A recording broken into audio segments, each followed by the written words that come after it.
ಮೊದಲು ಉಪಾಸನಾ ಪಾದ ಇದು ಭಾರಿ ಜ್ಞಾಪಕ ಇಟ್ಕೊಂಡಿರ್ಬೇಕು. ನಾವು ಉಪಾಸನೆ ಗೊತ್ತೇ ಇಲ್ಲ ಆದ್ದರಿಂದ ಸತ್ತಿಲ್ಲ ಚಿತ್ತಿಲ್ಲ ಯಾವುದೂ ಚಾರಣೆ ಇರೋದಿಲ್ಲ, ಭಾಳ ತಪ್ಪು. ಓಂ ಆನಂದ ವಜರಂ ಅಜಭಕ್ಷಯ ಬಚ್ಯುತಂ. ಈಗ ಏನು ಬಂತು, ನಿನ್ನೆ ಎರಡು ವಿದ್ಯೆ ತಿಳಿಬೇಕು ಅಂತ ಹೇಳಿದ್ರು. ಎರಡು ವಿದ್ಯೆಗಳು ಯಾವುದು? ಪರ ಮತ್ತು ಅಪರ. ಪರ ಅಂದ್ರೇನು, ಅಪರ ಅಂದ್ರೇನು ಅಂತ ಹೇಳ್ತೇವೆ. ಪರ ಅಂದ್ರೇನು, ಅಪರ ಅಂದ್ರೇನು? ತಸ್ಮೈ ಸಹೋವಾಚ ದ್ವೇ ವಿದ್ಯೆ ವೇದಿತವ್ಯೇ ಇತಿಹಾಸ್ಮ ಯದ್ ಬ್ರಹ್ಮವಿದೋ ವದಂತಿ. ಅವು ಯಾವ? ಪರ ಚೈವ ಅಪರಾಚ. ಜ್ಞಾನಿಗಳು ಹೇಳ್ತಾರೆ ಎರಡನ್ನೂ ತಿಳಿಬೇಕು. ಅಪರ ಅಂದರೆ ಯಾವುದು? ಋಗ್ವೇದ ಯಜುರ್ವೇದ ಎಲ್ಲ ಓದ್ತಾನೆ, ಆದರೆ ವಿಷ್ಣು ಪರ ಓದೋದಿಲ್ಲ, ಅವನು ಸುಮ್ಮನೆ ಓದ್ತಾನೆ. ಅವರೆಲ್ಲ ಏನು ವಿದ್ಯೆ ಅದು? ಅಪರ ವಿದ್ಯೆ ಹೊರತು ಬೇರೆ ಅಲ್ಲ. ಋಗಾದ್ಯ ಅಪರ. ಇಲ್ಲೊಂದು ಕ್ಲಾರಿಟಿ ಬೇಕಾಯಿತು. ಹಾಗಿದ್ದರೆ ಶಾಸ್ತ್ರೀಯನಿತ್ವಾತ್ ಅಂತ ಹೇಳಿದಾಗ ಋಗ್ವೇದೆಲ್ಲ ಸೇರಿಸ್ಬಿಟ್ಟಿದ್ದಾರೆ. ಅಪರ ವಿದ್ಯೆ ಆಯ್ತಲ್ಲ, ಎಷ್ಟು ಕಷ್ಟ ಆಗಲ್ಲ ಅಂತ ಕೇಳಿದ್ರೆ ಆಗಲ್ಲ. ಋಗ್ವೇದಾದಿಗಳೇ ಪರವಿದ್ಯೆನೂ ಹೌದು, ಅಪರ ವಿದ್ಯೆನೂ ಹೌದು. ಇವತ್ತು ಅರ್ಚಕ ಇದ್ದಾನೆ, ಇವನು ಇದ್ದಾನೆ, ಅವನೇನು ಮಾಡ್ದ? ಹೊಟ್ಟೆ ಬಾಡಿ ಮಾಡ್ಕೊಂಡು ಕೂತಾನೆ ದೇವ್ರ ಪೂಜೆನ. ಅದು ಪರವಿದ್ಯೆ ಆಗಲಿಲ್ಲ. ಯಾರು ದಕ್ಷಿಣೆ ಹಾಕಲಿಲ್ಲ, ಹಾಳಾದ ದೇವ್ರ ನಮ್ಮ ಕಡೆ ಉಪಯೋಗ ಆಗಲಿ ಅದು ಬಿಟ್ಬಿಟ್ಟ. ಜಾಸ್ತಿ ಹಾಕಿರೋ ಪರವಾಗಿಲ್ಲ, ದೇವ್ರ ಪೂಜೆ ವರ್ಕೌಟ್ ಆಗುತ್ತೆ ಅಂತ ಹೇಳ್ಕೊಂಡ. ಇನ್ನೂ ಉಪವಾಸ ಬಿದ್ದಾನೆ, ಫಲನೇ ಕೆಡೋದಕ್ಕೆ ಹೋಗೋದಿಲ್ಲ, ಅದು ಪರ. ಸೊ ಇನ್ನೂ ಹೇಳೋದಾದರೆ ಸಕಾಮ ಕರ್ಮ ಎಲ್ಲ ಏನದು? ಅಪರ. ನಿಷ್ಕಾಮ ಕರ್ಮ ಏನದು? ಪರ. ಯಾವಾಗ ಯಾವ ದೃಷ್ಟಿ ಇರಬೇಕು ನಮಗೆ? ನಿಷ್ಕಾಮ ಕರ್ಮ ಇರಬೇಕು, ಇದು ಕಾಮ ಇರಲೇಬಾರ್ದು. ಅದಕ್ಕೆ ನಮ್ಮದೆಲ್ಲ ಕೂಡ ಪರವಿದ್ಯೆನೂ ಯಾವುದಕ್ಕೆ ಉಪಯೋಗಿಸ್ತಿದ್ದೇವೆ ನಾವು? ಅಪರ ಮಾಡಿಬಿಡ್ತಾ ಇದೆ. ಅವ್ರು ಹೇಳ್ತಾರೆ ಅಪರವಿದ್ಯೆನೂ ಪರವಿದ್ಯೆ ಮಾಡಿಕೊಡಿ ಅಂತೇಳಿ. ಇವತ್ತು ಯಾವುದೋ ಲೌಕಿಕ ಕೆಲಸ ಮಾಡಿದ ಉದ್ದೇಶ ಏನು? ಎಲ್ಲ ದೇವ್ರ ಸೇವೆಗೆ ಉಪಯೋಗ ಆಗಬೇಕು. ತಂದೆ ತಾಯಿಗಳಿದ್ದಾರೆ, ಅವರಿದ್ದಾರೆ, ಕೊಟ್ಟ. ಅದೇನಾಗಲಿಲ್ಲ, ಬಂದಕ್ಕೆ ಪರವಿದ್ಯೆ ಆಗೋಯ್ತು. ಅವ್ನು ಮಾಡ್ತಿರೋ ಕೆಲಸ ಪರವಿದ್ಯೆ ಆಯಿತು. ಇವ್ರು ಮಾಡ್ತಿರೋದು ಏನೋ ಅರ್ಚನೆ ಪೂಜೆ, ಅಪರವಿದ್ಯೆ ಆಗೋಯ್ತು. ದೇವ್ರನ್ನ ಮುಟ್ಟು ಪೂಜೆ ಮಾಡ್ತಾನೆ, ಸಕಾಮ ಕರ್ಮ. ದೇವ್ರನ್ನ ಮುಟ್ಟದೆ ಬೇರೆ ಕೆಲಸ ಮಾಡ್ತಾನೆ, ಅವನು ನಿಷ್ಕಾಮ ಕರ್ಮ. ಧರ್ಮವ್ಯಾದನ ಕತೆ ಬರಲಿಲ್ಲ? ಧರ್ಮವ್ಯಾದ ಮಾಂಸ ಮಾರ್ತಿದ್ದಾನೆ ಪಾಪ ಅವನು. ಇವ್ರು ಬ್ರಾಹ್ಮಣ, ಕೌಶಿಕ ಬ್ರಾಹ್ಮಣ ಏನು ಮಾಡ್ತಿದ್ದಾನೆ ಪಾಪ? ದೊಡ್ಡ ತಪಸ್ ಮಾಡಿ ಬಂದಿದ್ದಾನೆ. ನೋಡಿದ್ರೆ ಸುಟ್ಟು ಹೋಗ್ಬೇಕು, ಆ ಸ್ಥಿತಿ ಬಂದುಬಿಟ್ಟಿದೆ. ಆದ್ರೆ ಹೇಳ್ತಾರೆ ಅವನ ಮುಂದೆ ಏನೇನೂ ಅಲ್ಲ ಅಂತ ಹೇಳ್ಬಿಟ್ರು. ಅವನ ಮುಂದೆ ಏನೂ ಅಲ್ಲ. ಯಾತಕ್ಕೆ? ಮಾಂಸ ಮಾಡ್ತಿದ್ದಾನೆ, ಮಾಂಸ ತಿಂತಾ ಇಲ್ಲ ಅವನು. ಪ್ರಾಣಿಯನ್ನು ಕೊಲ್ತಾ ಇಲ್ಲ, ಮಾಂಸ ತಿಂತಾ ಇಲ್ಲ. ತಂದೆ ತಾಯಿ ಇದ್ದಾರೆ ಮುದುಕರು, ಅವ್ರು ಪ್ರೊಟೆಕ್ಟ್ ಮಾಡಬೇಕಾಗಿದೆ, ಅದು ಬೇಡ ಜಾತಿಯವರು. ಅಷ್ಟು ಮಾಡ್ತಿದ್ದಾನೆ ಹೊರತು ತಾನು ಮುಟ್ತಾ ಇಲ್ಲ. ಅದು ಧರ್ಮ ವ್ಯಾಧ. ವ್ಯಾಧ ಕೆಲಸವೂ ಧರ್ಮ ಕೆಲಸ ಆಯಿತು. ಧರ್ಮ ವ್ಯಾಧ ಕೊಲ್ಲೋ ಕೆಲಸ, ಅದು ಏನಾಗಿದೆ ಅವನಿಗೀಗ? ವೃತ್ತಿಯಲ್ಲಿ ಕೊಲ್ಲೋದು, ಬಟ್ ಕೊಲ್ತಾ ಇಲ್ಲ ಅಂತ. ಅದರಿಂದ ಏನಾಯ್ತಾರೆ? ಪಾಪ ಬರಲೇ ಇಲ್ಲ, ಪುಣ್ಯ ಬಂತು. ತಂದೆ ತಾಯಿ ಮಾತ್ರ ಆಗ್ತಾನೆ, ತಾನು ತಿಂತಾ ಇಲ್ಲ. ಅದರಿಂದ ಏನಾಯ್ತಾರೆ? ಪುಣ್ಯವಂತ. ಇನ್ನೊಬ್ಬ ಶುದ್ಧ ವೆಜಿಟೇರಿಯನ್ನು, ದೇವ್ರ ಪೂಜೆ ತಾನೇ ತಿಂತಾನೆ, ಏನಾಯ್ತು ಅಲ್ಲಿಗೆ? ಅದು ನಿಜವಾದ ಬೇಟೆ. 5 ಹಿಂಸೆ ಮಾಡಿದ ಪಾಪ ಬರುತ್ತೆ. ಅದು ಧರ್ಮ ಸೂಕ್ಷ್ಮನೇ, ಭಾಳ ಸೂಕ್ಷ್ಮ ಅಂತ. ಧರ್ಮ ಸೂಕ್ಷ್ಮ ಏನದು? ಭಾರಿ ಸೂಕ್ಷ್ಮ. ದುರ್ಯೋಧನ ಮಾಡಿದ ಅಷ್ಟೆಲ್ಲ ಅಡಿಗೆ ಅಪರ ಆಗೋಯ್ತು. ಈತ ಕೊಟ್ಟು ಮುಷ್ಟಿ ಅವಲೇಕ್ಕೆ ಏನಾಯಿತು? ಪರ ಆಗೋಯ್ತು. ಆ ಥರ ಕ್ವಾಲಿಟಿ ಮೇಂಟೈನ್ ಮಾಡಬೇಕು. ಯಾವಾಗ ಕ್ವಾಂಟಿಟಿ ಬಗ್ಗೆ ಗಮನ ಕೊಟ್ಟು ಏನು ಕಳ್ಕೊಬಾರ್ದು. ಫಾಸ್ಟಾಗಿ ಹೋಗ್ತಾರೆ, ಆಕ್ಸಿಡೆಂಟ್ ಮಾಡ್ತಾನೆ, ಉಪಯೋಗ ಇಲ್ಲ. ಸ್ಲೋ ಆಗಿ ಹೋಗ್ತಾನೆ, ಮುಚ್ಚಿಬಿಡ್ತಾನೆ. ಅದು ಕರೆಕ್ಟ್ ಇರಬೇಕು. ಇದನ್ನು ಅರ್ಥ ಮಾಡಿದರೆ ಜೀವನದಲ್ಲಿ ಯಾವಾಗಲೂ ಕೂಡ ನಾವು ಋಗಾದಿಗಳು ಅಪರವಿದ್ಯೆ ಆಗತ್ತೆ ಅಂತ ಹೇಳಿದಾಗ ವೇದ ಓದಿದವರು ಕೂಡ ಏನಾಗಬಹುದು? ಮುಕ್ತಿಗೆ ಹೋಗ್ತಾರೆ ಅಂತ ಗ್ಯಾರಂಟಿ ಇಲ್ಲ.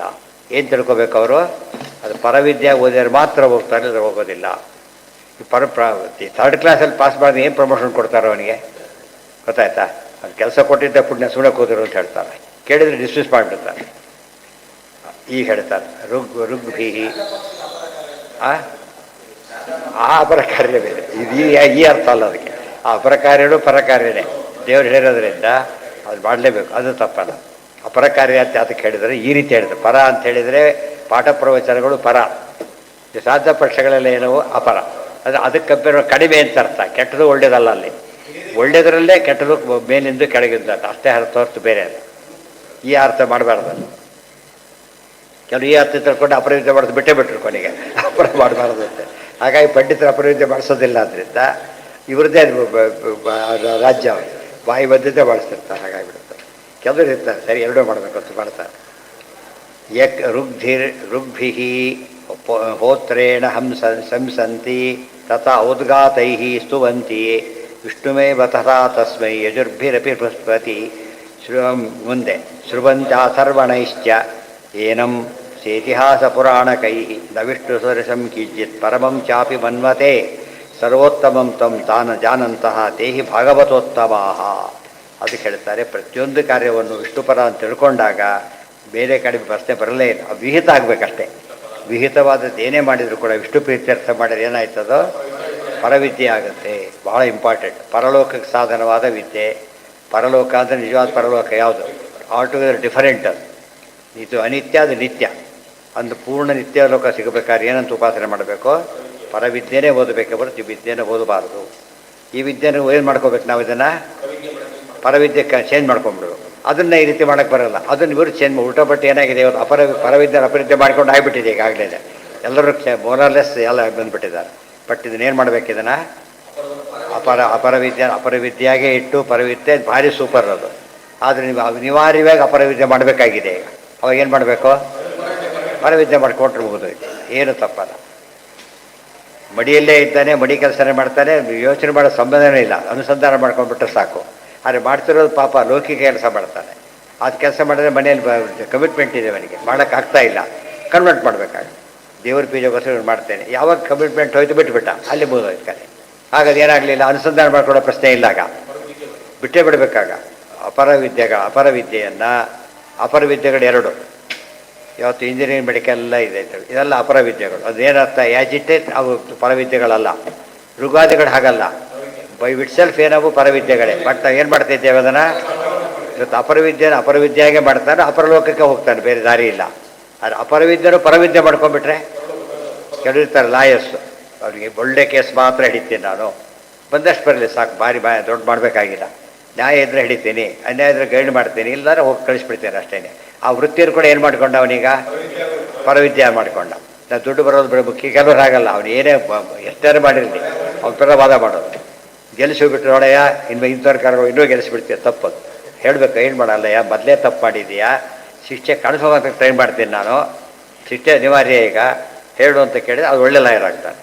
ಆಗ ಅವನು ಎಷ್ಟೋ ಜನ ಕನ್ವರ್ಟ್ ಮಾಡ್ಬೋದು. ಇವರೇ ಕನ್ವರ್ಟ್ ಆಗಿಬಿಡ್ತಾರೆ ಎಷ್ಟೋ ಸಲ. ದುಡ್ಡು ಯಾಕೆ ಬಿಡಬೇಕಿಲ್ಲ ಅವಂತ ಮಾಡಬಾರ್ದು. ಟೆಂಪ್ಟ್ ಆಗ್ತಾನೆ ಮನುಷ್ಯ. ಅದೇ ಕಾಮಯೇಷ ಕ್ರೋಧಯೇಷ, ಟೆಂಪ್ಟ್ ಮಾಡುತ್ತೆ. ದುಡ್ಡು ಟೆಂಪ್ಟ್ ಮಾಡೋದ್ರಿಂದ ನಾವು ಸ್ವಲ್ಪ ಆಸೆಗೋಸ್ಕರ ಏನು ಮಾಡ್ತೇವೆ, ದೊಡ್ಡ ಅಪರಾಧ ಮಾಡಿಬಿಟ್ಟು ಚಾನ್ಸ್ ಕಳ್ಕೊಂಡ್ಬಿಡುತ್ತೇವೆ. ಹಾಗಾಗಬಾರ್ದು. ಬೇರೆ ರಾಮಾಯಣೇ ಚೈವ ಪುರಾಣೇ ಭಾರತೆ ತಥಾ ಆದಾವಂತೆ ಚ ಮಧ್ಯೆ ಚ ವಿಷ್ಣು ಸರ್ವತ್ರ ಗೀಯತೆ. ಇದಿಷ್ಟು ಪರವಿದ್ಯೆ, ಗೊತ್ತಾಯ್ತಾ? ಮಹಾಭಾರತ ಸತ್ಯನಾರಾಯಣ ಪೂಜೆ ಪರವಿದ್ಯೆ. ಮತ್ತು ಪ್ರತಿಯೊಂದು ಪರವಿದ್ಯೆ ಮಾಡ್ಕೊಳಕ್ಕೆ ಬರ್ತದೆ. ಆ ರೀತಿ ಹೇಳಿದರೆ ಕೇಳಿದರೆ ಎರಡು ತದಂತೆ ಚ ಮಧ್ಯೆ ಚ ಬ್ರಹ್ಮೈವೋಕ್ತಾಸು ಚ ರತಾಂ. ಇನ್ನೊಂದು ವಿಶೇಷ ಹೇಳ್ತಾರೆ. ಹಾಗಿದ್ರೆ ವೇದಗಳು ಅಪರವಿದ್ಯೆ, ವಿಷ್ಣುಪರ ಮಾಡಿಕೊಂಡು ಪರವಿದ್ಯೆ ಮಾಡ್ಕೋಬೇಕಂದ್ರೆ ಹಾಗಲ್ಲ, ವಿಷ್ಣುಪರನೇ ಇರೋದವು, ಗೊತ್ತಾಯ್ತಾ? ವಿಷ್ಣುಪರ ತಿಳ್ಕೊಳ್ಳಿ ಅಷ್ಟೇ ಹೊರತು ನೀವು ಮಾಡ್ಕೊಳಕ್ಕೆ ಹೋಗೋದಲ್ಲದು. ಇವತ್ತು ಇಂಜಿನಿಯರಿಂಗ್ ಮೆಡಿಕಲ್ ಹಾಗಲ್ಲ. ಏನವು ಎರಡೇ ಅಂತ ಅರ್ಥ ಅಲ್ಲ, ಲೌಕಿಕ ಅಂತ ಅರ್ಥ. ಲೌಕಿಕ ವಿದ್ಯೆಯಲ್ಲಿ ಹಾಗಲ್ಲ, ನೀವು ಮಾಡ್ಕೊಳಕ್ಕೆ ಬರುತ್ತೆ. ಅದನ್ನು ವೇದಗಳು ಹಾಗಲ್ಲ, ಇರೋದೇ ಹಾಗವು. ಅದನ್ನು ಬದಲಾಯಿಸ್ತಾ ಇದ್ದೇವೆ ಅಷ್ಟೇ. ಅರ್ಥ ಆಯ್ತಾ? ಅದನ್ನ ಅರ್ಥ ಮಾಡಿಕೊಂಡು ಸಾಲಿಗ್ರಾಮ ಮುಟ್ಲಿ ಬಿಡ್ಲಿ ಸ್ವಚ್ಛನೇ, ಅದು ಅಭಿಷೇಕ ಮಾಡಿದ ಮಾತ್ರ ಮಡಿಯಲ್ಲ, ಹಾಗೆ ಇದ್ರೂ ಬಡಿದೆ. ನೀರು ಮೈಲಿಗೆ ಹಾಕಿ ಪೂಜೆ ಮಾಡಿದ ಪಾಪ ಬರುತ್ತೆ ಹೊರತು ಆ ಪಾವಿತ್ರ ಹೋಗೋದಿಲ್ಲ ಅದಕ್ಕೆ. ಅದು ಹಾಗೆ ಪರವಿದ್ಯೆ. ಅದು ಒಳ್ಳೆ ರೀತಿ ಪೂಜೆ ಮಾಡಿದ, ನಿಷ್ಕಾಮನೆಯ ಮಾಡಿದ, ಸೂಪರ್ ಪರವಿದ್ಯೆ ಆಯಿತು. ಅದೇ ಸಾಲಿಗ್ರಾಮನ ಲೌಕಿಕ ಮಾಡಿಬಿಟ್ಟ, ಅಪರವಿದ್ಯೆ ಆಗೋದು. ದೊಡ್ಡ ಸಾಲಿಗ್ರಾಮ, ಪೂರ್ವ ಸಾಲಿಗ್ರಾಮ ಯಾತಕ್ಕೆ ಉಪಯೋಗಿಸ್ತಿದ್ದಾರೆ? ಅದನ್ನು ಲೌಕಿಕ ಫಲಕ್ಕೋಸ್ಕರ ಹೋಯ್ತು. ಇದು ಹಾಗೆ ಪೂರ್ತಿ ಅಪರವಿದ್ಯೆ. ಮನುಸ್ಮೃತಿ ಹೇಳುತ್ತೆ, ಮುದುಕರಾದ ತಂದೆ ತಾಯಿಗಳು, ಪತಿವ್ರತೆಯಾದ ಪತ್ನಿ ಮತ್ತು ಚಿಕ್ಕ ಮಗು ಇದ್ದಾಗ ನೀವು ಮಾಡಬಾರದನ್ನು ಮಾಡಿಯಾದರೂ ಕಾಪಾಡಿ, ಅದು ಪರವಿದ್ಯೆ ಆಗುತ್ತೆ ಅಂತ ಅರ್ಥ. ಮಾಡಬಾರ್ದನ್ನು ಮಾಡಿಯೇ ಕಾಪಾಡಿ ಹೇಳಿಲ್ಲ, ಮಾಡಿಯಾದರೂ ಕಾಪಾಡಿ ಅಂತ ಹೇಳಿದ್ರು. ಕೆಲವರು ಹೇಳಿದ್ದಾರೆ ಅಂತ ಅಷ್ಟೇ ಮಾಡೋಕ್ಕೆ ಹೋಗ್ತಾರೆ. ಹಾಗೆ ಮಾಡಬಾರ್ದು. ಅನಿವಾರ್ಯ ಪ್ರಸಂಗ ಬಂದರೆ ಹಾಗೆ ಮಾಡಿ. ಧರ್ಮ ಅದನ್ನು ಹಾಗಿತ್ತು, ಮತ್ತು ಅನಿವಾರ್ಯ ಸ್ಥಿತಿ ಇತ್ತು, ಆದ್ದರಿಂದ ಹಾಗೆ ಮಾಡೋದು. ನಾವು ಒಳ್ಳೆ ಚಾನ್ಸ್ ಇದ್ದಾಗ ಮಾಡ್ಕೊಳಕ್ಕೆ ಹೋಗ್ಬಾರ್ದು. ಡೈರೆಕ್ಟ್ ಶಾಸ್ತ್ರ ಓದೋ ಅವಕಾಶ ಸಿಕ್ಕಿದೆ, ಅವಾಗ ಏನು ಕಳ್ಕೊಬಾರ್ದು, ಲೌಕಿಕವಾಗಿ ಚೇಂಜ್ ಮಾಡ್ಕೊತೀನಿ ಅಂತ ಹೋಗಬಾರ್ದು, ಅದನ್ನೇ ಓದಿಬಿಡ್ಬೇಕು. ಗೊತ್ತಾಯ್ತಾ? ನಾನು ಸರಿಯಾಗಿ ಕಾಮನ್ ಸೆನ್ಸ್ ಇರಬೇಕು. ನಮ್ಮ ಮನೇಲಿ ಹೂ ಬೆಳೆದಿಲ್ಲ, ಯಾರೋ ಹೂ ಕೊಟ್ಟರು, ಪ್ರೋಕ್ಷಣೆ ಮಾಡಿ ತೊಗೊಂಡು ಆ ವಿಚಾರ ಮನೆ ತಾನೇ ಬೆಳೆದಾಗ ಬಿಟ್ಬಿಟ್ರೆ ತಪ್ಪದು. ಇನ್ನೂ ಒಳ್ಳೇದ್ರೆ ಕಳ್ಕೊಂಡ್ಬಿಡ್ತಾನೆ. ಹೇಗೋ ಕೊಡ್ತಾರಲ್ಲ ಅಂತ ಬಿಡಬಾರ್ದು. ಮತ್ತೆ ಜಾಗ ಇಲ್ಲಾಗೆ ಅವೆಲ್ಲ ಬೇರೆ ಆಪತ್ಕಾಲ. ಒಳ್ಳೆ ಅವಕಾಶ ಇದ್ದರೂ ಕೂಡ ಉಪಯೋಗಿಸ್ಕೊಳ್ಳೋದವ್ರೆ ತಪ್ಪಾಗುತ್ತೆ. ಅಂದರೆ ಪ್ರತಿಯೊಂದನ್ನು ಕೂಡ ಏನು ಮಾಡ್ಬೇಕು ನಾವು, ಆದಷ್ಟು ಪರವಿದ್ಯೆ ಕಾನ್ಸೆಪ್ಟ್ ಇದ್ದುಬಿಟ್ರೆ, ಬ್ರಹ್ಮಸೂತ್ರ ಓದಿದರೆ ಅಲ್ಲ, ಬ್ರಹ್ಮಸೂತ್ರ ಓದಿದರೆ ಮಾತ್ರ ಕಾನ್ಸೆಪ್ಟ್ ಬರೋದಾದ್ದರಿಂದ ಸರಿಯಾಗಿ ಅರ್ಥ ಮಾಡಿಕೊಂಡಾಗ ವೇದವ್ಯಾಸರೇ ಬರಬೇಕಾಯ್ತು. ಆಗ ನಮಗೆ ಸ್ವಾರಸ್ಯ ಗೊತ್ತಾಯ್ತು. ಅದಕ್ಕೆಲ್ಲ ದುರ್ಯೋಧನ ಎಕ್ಸಾಂಪಲ್ ಅದು. ಅಷ್ಟೆಲ್ಲ ಮಾಡಿಯೂ ಕೂಡ ಅವನಿಗೆ ಒಂದು ತಿಂಗಳಲ್ಲಿ ಅವನ ವಂಶ ನಿರ್ವಂಶ ಆಗೋಯ್ತು. ಬರೀ ಮುಷ್ಟಿ ಕೊಟ್ಟ ಇವನಿಗೆ ಏನಾಯಿತು, ಯಾವ ಜನ್ಮದಲ್ಲೂ ದಾರಿದ್ರ್ಯ ಇಲ್ಲ ಅಂತ ಒಂದು ವಿಚಿತ್ರವಾದ ಶ್ರೀಮಂತಿಕೆ ಬಂತು. ಈ ಪರ ಹಾಗೆ ಮಾಡ್ತಾ ಅನ್ನೋದ್ರ ಮಟ್ಟಿ ಬಂದು ಈ same question paper, same subject, same ಹಾಲು ಪಕ್ಕದಲ್ಲೇ ಕೂತಿದ್ದಾರೆ. ಇವನು ಫೇಲು, ಅವನ ರ್ಯಾಂಕು. ಸರಿಯಾಗಿ ಬರದ ರ್ಯಾಂಕು, ತಪ್ಪಾಗಿ ಬರದ ಆಯಿತು. ಇದು ಹಾಗೆ ಅದೇ ಕೋರ್ಸಲ್ಲಿ ಹೇಗೆ ನಾವು ಫೇಲು ಪಾಸ್ ಆಗ್ಬೋದು, ಹಾಗೆ ಅದೇ ಸಂಧ್ಯಾವನ್ನೇ, ಅದೇ ಇದು ಎಲ್ಲ ಅದೇನೆ. ಮೇಲಕ್ಕೆ ಹೋಗ್ತಾನೆ ಇರ್ತಾನೆ ನಾವು ಮಾಡಿಬಿಟ್ಟು. ರಾಯರು ನಮ್ಮ ಸಂಧ್ಯಾವನ್ನೇ ಅವರು ಮಾಡಿದ್ದು ಕೂಡ ಬೇರೆ ಏನೂ ಅಲ್ಲ.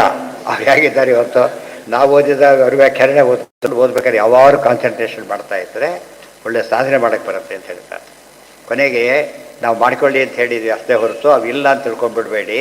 ಬೈ ನ್ಯಾಚುರಲಿ ಏನಾಗಿವೆ ಅವೆಲ್ಲ ಪರವಿದ್ಯೆಯೇ ಆಗಿವೆ. ಸರ್ವೇ ವೇದಾಯತ್ ಪದಮಾಮನಂತಿ ತಪಾಂಸಿ ಸರ್ವಾಣಿ ಚ ಯದ್ವದಂತಿ ಯದಿಚ್ಛಂತೋ ಬ್ರಹ್ಮಚರ್ಯಂ. ಒಂದು ಮಾತು ಹೇಳ್ತೀನಿ ಕೇಳಿ.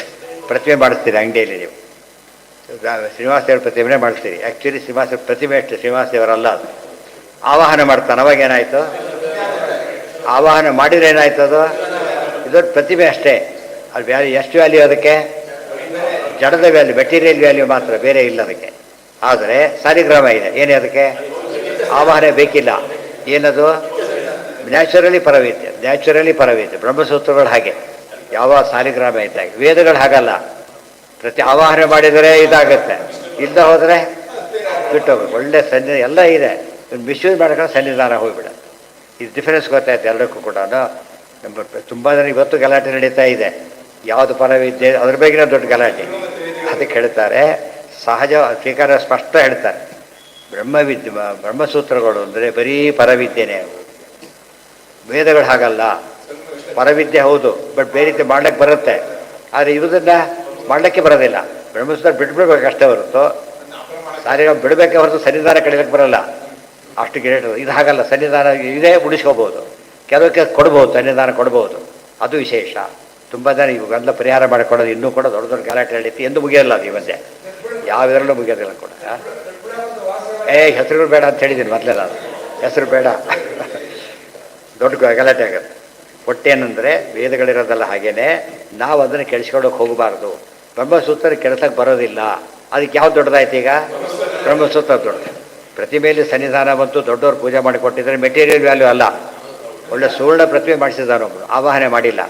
ಪಂಚಲೋಹದ ಪ್ರತಿಮೆ ಅದು 20 ರೂಪಾಯಿ, ಇದು ಬೇರೆ ಲಕ್ಷಗಟ್ಟಲೆ ಬೆಲೆ ಬಾಳುತ್ತೆ.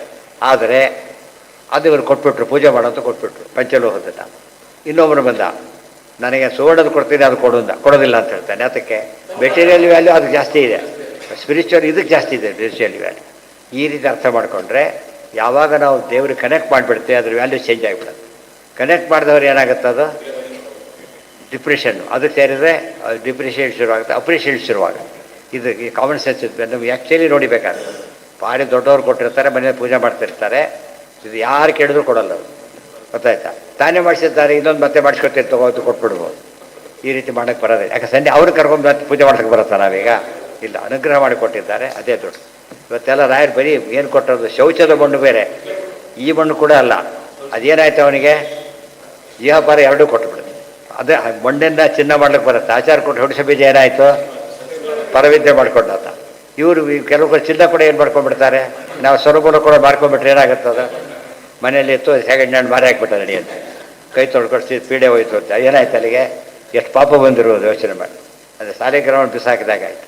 ಇವೆಲ್ಲ ಅದಕ್ಕೆ ಶಾಸ್ತ್ರ ಓದಬೇಕು. ನಾವು ಇಷ್ಟೆಲ್ಲ ಯಾವಾಗ ಗೊತ್ತಾಗುತ್ತೆ, ಶಾಸ್ತ್ರ ಓದ್ದಾಗ ಗೊತ್ತಾಗುತ್ತೆ. ನಾವು ಬರೀ ಮೆಟೀರಿಯಲ್ ವ್ಯಾಲ್ಯೂ ನೋಡೋ ಅಭ್ಯಾಸ ಬಿಟ್ಬಿಡ್ತೇವೆ. ಆಗ ಯಾವ ವ್ಯಾಲ್ಯೂ ನೋಡಬೇಕು, ಸ್ಪಿರಿಚುವಲ್ ವ್ಯಾಲ್ಯೂ ನೋಡಬೇಕು. ಮಗು ನೆತ್ತಾನೆ, ಏನು ಕೊಡೋದು ಮಗು ನಮಗೆ, ಸ್ಪಿರಿಚುವಲ್ ವ್ಯಾಲ್ಯೂ ಬಂತು. ಯಾರೋ ದೊಡ್ಡವ್ರು ನೆತ್ತಿದ್ದು, ಶ್ರೀಮಂತ ದುಡ್ಡು ಕೊಟ್ಟ ಸಿಕ್ಕಾಬಟ್ಟೆ. ಆದರೆ ಅದು ಸೆಕೆಂಡರಿ, ಕೊಡೋದು ಬಿಡೋದು ಇಲ್ಲೇ ಇಲ್ಲ. ನಮ್ಮ ಕರ್ತವ್ಯ ನಾವು ಮಾಡಬೇಕು. ಆ ಗುಣ ಅಭ್ಯಾಸ ಮಾಡ್ಕೊತ ಹೊರಟ್ರೆ ಥ್ರೂಔಟ್ ಲೈಫ್ ಏನಾಗಿರ್ತಾನೆ ಅವನು, ಸುಖವಾಗಿರ್ತಾನೆ, ಮುಂದೆ ಮುಕ್ತಿಗೂ ಹೋಗ್ತಾನೆ. ಅಲ್ಲಿ ನಾಳೆ ದಿವಸ ಮುಂದಿನ ಮಾತು. ಸರ್ವೇಂದ್ರಿಯ ಪ್ರೇರಕೇಣ ಶ್ರೀ ಪ್ರಾಣಪತಿ ನೇರಿತಃ ಯದವೋಚ ಮಹಂತೇನ ಪ್ರೀಯತಾಂ ಕಮಲ.